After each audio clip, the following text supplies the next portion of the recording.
जो परम तत्व आदि अंत रहित असीम अजन्मा अगोचर सर्वव्यापक और सर्वव्यापकता के भी परे हैं, उसे ही सर्वेश्वर सर्वाधार मानना चाहिए। मैं ज्यादा नहीं जाऊंगा, मैं मूल तत्व पर आता हूं। जो परम तत्व आदि अंत रहित असीम अजन्मा, विचार कीजिए इस संसार में कौन है परम तत्व, कौन है असीम, कौन है अजन्मा, कौन है अगोचर, कौन है सर्वव्यापक और कौन है सर्वव्यापकता के भी परे। विचार कीजिए तब आगे बढ़ेंगे। तो हम लोगों को ज्ञात होता है संसार में एक ही महापुरुष हुए, एक ही ऐसी आत्मा परमात्मा हुए शिव, जो असीम भी है, अजन्मा भी है, अगोचर भी है, सर्वव्यापक भी है, सर्वव्यापकता के परे भी हैं। गुरु महाराज कहते हैं उन्हें ही सर्वेश्वर सर्वाधार मानना चाहिए। गुरु वही है जो असीम है, अजन्मा है, अगोचर है, सर्वव्यापक है, सर्वव्यापकता के परे हैं, वही गुरु हैं। भजो ओम ओम गुरु नाम वही, प्रभु का धुन्यात्मक नाम वही। सुबह सुबह हम लोग सत्संग में सुनते हैं। विचार करें स्तुति पर, ओमकार क्या है, ध्वन्यात्मक नाम क्या है। नाम दो होते हैं, वर्णात्मक और ध्वन्यात्मक। वर्णन जिससे हम वर्णन करके गाते हैं, वर्णात्मक नाम है। ध्वन्यात्मक जो अंतःकरण से अनुभूति करके उनके नाम रूप का जप करते हैं, वही ध्वन्यात्मक है। अब कहते हैं स्थूल भक्ति और सूक्ष्म भक्ति। क्यों? सूक्ष्म भक्ति का आधार है स्थूल भक्ति। जैसे हम लोग भजन गाते हैं, परमात्मा की बात करते, बाहरी भक्ति है। अंतःकरण की भक्ति, लोग कहते हैं शिव चर्चा में शिव शिष्य का कुछ नहीं लागे छे, खाली गुरु जी कही दो कि हे गुरु शिव आप मेरे गुरु हैं, मैं आपका शिष्य हूँ, शिष्या हूँ, मुझ पर दया कर दीजिए। भैगले एक विधा, दूसरा विधा, दो चार पोस्टा भजन गा दिलिए, भैगले शिव चर्चा। एक बार नमः शिवाय, 5 बार 10 बार कही दिलिए, भैगले 3 विधा, अहिम परिणाम उतरते। किसी मत मजहब पंथ में एक ही बात कहा गया है कि गुरु से दया मांगिए, हमारी शिव शिष्यता का प्रथम सूत्र है।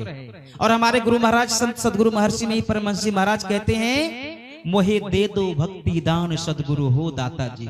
गुरु महाराज पदावली में लिखते हैं कि मोहे दे दो भक्ति दान सदगुरु हो दाता जी। संत मत में यही बात कहा जाता है, गुरुदेव अगर आप देना चाहते हैं तो मुझे आप अपनी भक्ति दान में दीजिए। और शिव शिष्य भी कहते हैं, हे शिव गुरु आप मुझ पर दया कर दीजिए। हम यहाँ भी मांग रहे हैं। मुसलमान लोग पश्चिम मुंह घूम करके इबादत करते हैं, खुदा के बारगाह पे जाकर हाथ ऐसे करके दुआ अर्ज करते हैं, दुआ मांगते हैं। वहां भी मांगने की बात है। यीशु मसीह के चर्च में घुस जाइए, वहां जाइए, वहां भी घुटने के बल बैठ करके कैंडल जला करके उस परमात्मा गॉड से, ईश्वर से मांगते हैं। क्या मांगते हैं? दया मांगते हैं। शब्द अलग अलग हो सकते, कहीं ब्लेस कहते हैं, कहीं दुआ कहते हैं, कहीं दया कह देते हैं। व्याकरण भाषाएं, दुनिया में हर विषय का व्याकरण है।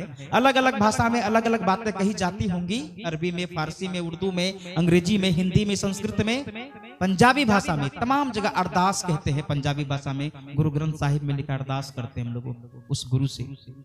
हर धर्म मजहब पंथ में एक ही बातें कही गई, परमात्मा एक ही है, नाम अनेक है, युक्ति अनेक है, रास्ता अनेक है, जाना एक ही जगह पर है परमात्मा के पास।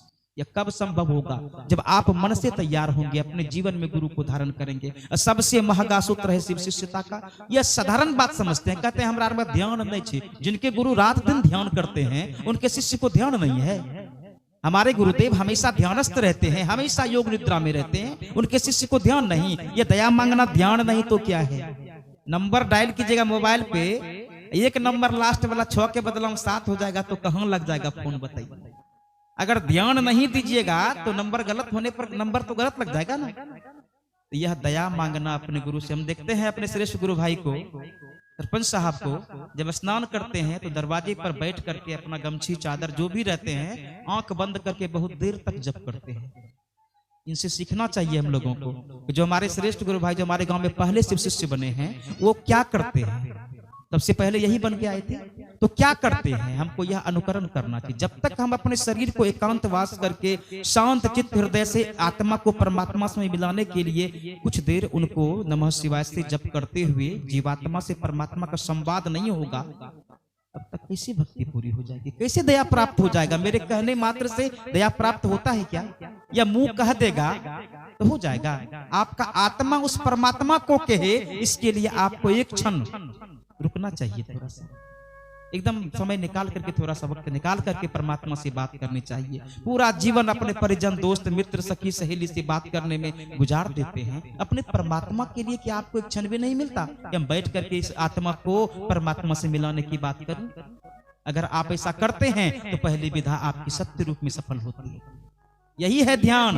जब तक आपका ध्यान नहीं बनेगा परमात्मा को कैसे आप कर पाएंगे? विधा, प्रथम विधा ध्यान ही है। दूसरी विधा गुरु की चर्चा करना। हम कहाँ कहते हैं वेद शास्त्र की बात कीजिए, रावण की कथा सुनाइए, राम की कथा सुनाइए, पार्वती माता, हम कहाँ कहते हैं सुनाने से कोई खास बात नहीं होती है।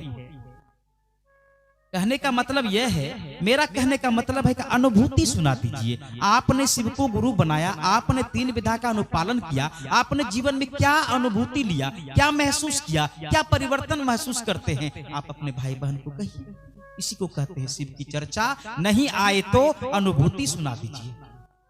आप जो करते हैं जीवन में, संत महात्मा की बात मत कहिए, अगर आपको नहीं आता तो मत कहिए, लेकिन आप जो अनुभूति करते हैं गुरु बनाने के बाद, शिष्यता को ग्रहण करने के बाद, या गुरु को ग्रहण करके शिष्यता देने के बाद जो अनुभूति होती है, वही अनुभूति अगर कहिएगा, दूसरी विधा हो जाती है। शिव की चर्चा इसी को कहते हैं। यहाँ कोई प्रवचन, कोई बाबा नहीं, कोई विद्वान नहीं, कोई ज्ञानी नहीं है। यहाँ परमात्मा से बड़ा कोई ज्ञानी नहीं है। हम सभी इसी परमात्मा के पुत्र हैं, हम उसी के पुत्री हैं, हम उन्हीं के शिष्य हैं।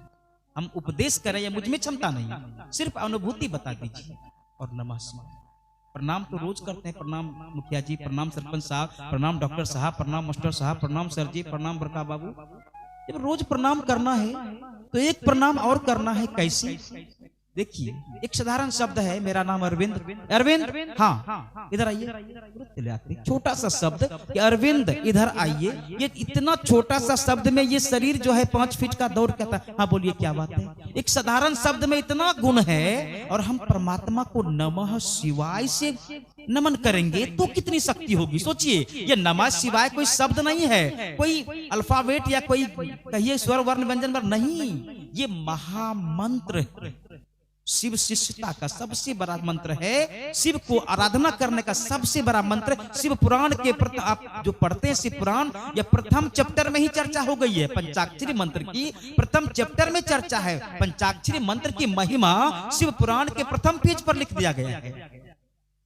यह मंत्र है, महामंत्र है। नमः शिवाय 5 अक्षर का यह मंत्र, मंत्र नहीं महामंत्र है। अगर हम परमात्मा को 108 बार महामंत्र से नमन करें तो क्या परिणाम आएगा? करते हैं तो जरूर जानते होंगे, नहीं किए हैं तो कल से कीजिए। कल से कीजिए 108 बार नमः शिवाय मंत्र को जप करके परमात्मा से एक में करने की युक्ति करिए। आप देखिए परिणाम आता है कि नहीं आता है। कहने मात्र से नहीं होगा, आप मंत्र को जप कीजिए। एक साधारण शब्द में इतनी शक्ति है कि आदमी चला आता है। महामंत्र से हम अगर आराधना करेंगे अपने गुरु की, उनको हम याद करेंगे तो कितना बड़ा परिणाम आएगा। जिन जिन लोगों ने महामंत्र का उपयोग करके अपने जीवात्मा को परमात्मा से मिलाने का प्रयास किया, वो तमाम लोग महान हुए। साहब श्री हरिंद्रानंद जी महान हुए, दीदी नीलम आनंद महान हुए। जितने भी बड़े बड़े गुरु भाई को हम लोग सुनते हैं, देखते हैं, वो तमाम लोगों ने साधना किया। इसीलिए आज हम उन्हें याद करते हैं। सिर्फ कथा सुनने से नहीं होता, इस कथा को जीवन में उतारिए, तभी हमारा आपका जीवन धन्य बनेगा। नहीं तो एक संत ने लिखा कि जीवन है बेकार भजन बिन दुनिया में। अगर जीवन में भजन नहीं किया तो जीवन बेकार। फिर कहते हैं अरे मन सोच ले केवल भजन गाने से क्या होगा। अब 2 बात है, भजन गाइए, भज जोर मन भजन। जब आपका मन भजे तो भजन, अब मुंह बजे हारमोनिया ढोलका बजे तो क्या भजन। इसीलिए सदगुरु महाराज एक बार कुप्पा घाट का प्रसंग अभिनंदन ग्रंथ में है कि कोई शिष्य ने कहा कि गुरुदेव हमरा से धुन नहीं बने छे, हजूर से गाय ले छिए लेकिन धुन नहीं बने छे। क्योंकि भजन में धुन की कोई जरूरत नहीं है, शब्द होता है क्या? बोला जी हम शब्द सब शुद्ध शुद्ध गाय भी ले छिए। क्योंकि धुन बने न बने, शब्द शुद्ध शुद्ध गाओ, वही भजन है। तात्पर्य यह है कि जो मूल चीज है, मूल चीज को हमें नहीं छोड़ना है। जब हमारे जीवन में 3 विधा का लगनशीलता के साथ में अनुपालन होना शुरू हो जाएगा तो परमात्मा कहीं बाहर से कैलाश पर्वत से आएंगे दया दर्शाने के लिए। ये शरीर के अंदर जो परमात्मा वही जीवात्मा वही परमात्मा है। इसीलिए कहना चाहता हूँ निज तन में खोज सज्जन,